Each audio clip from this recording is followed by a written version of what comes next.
Magkano na nga ba ang utang ng Pilipinas ngayong 2026? Alam mo ba, araw-araw, habang gumigising tayo, pumapasok sa trabaho o nag-scroll sa phone, lumalaki ang utang ng Pilipinas. Pero ang tanong, magkano na nga ba talaga? At mas importante, dapat ba tayong kabahan?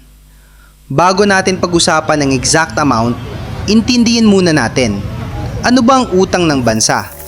Simple lang, ito yung perang hiniram ng gobyerno. Pwedeng galing sa ibang bansa o dito lang sa loob ng Pilipinas.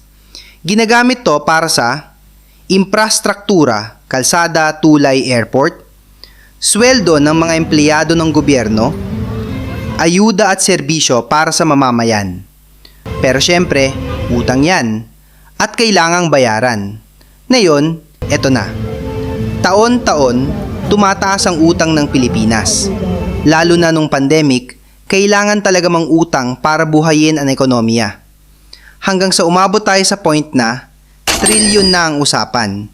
Hindi na milyon, hindi na bilyon, trilyon na. Isipin mo, kung hahatiin yan sa bawat Pilipino, parang may kanya-kanya tayong parte sa utang na yan. At ngayon, magkano na nga ba ang utang ng Pilipinas ngayong 2026? Mahigit 18 trilyon pesos na. Oo, tama ang narinig mo, trilyon. At may posibilidad pa na umabot o lumagpas pa sa 19 trilyon pesos habang tumatakbo ang taon. Alam mo ba kung gaano kalaki yan kung hahatiin sa bawat Pilipino? Sa tinapayang populasyon ng bansa, meron ng higit kumulang 117 million Pilipino na yung 2026. Kapag hinati ang kabuuang utang, lumalabas na nasa humigit kumulang 154,000 pesos bawat Pilipino. Oo, parang bawat isa sa atin may daladalang utang na ganyan kalaki. Ngayon ang tanong, delikado ba to? Ang sagot, depende. Hindi naman masama ang pang-uutang, lalo na kung ginagamit ito sa tamang paraan.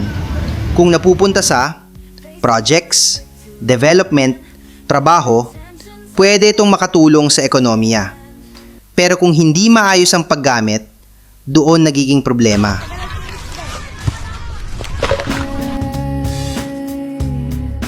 Halos 20 milyong Pilipino ang tuturing na mahirap base po sa datos ng Philippine Statistics Authority. Kaya ikaw, ano sa tingin mo? Kaya pa ba to ng Pilipinas? Saan dapat napupunta ang utang ng bansa?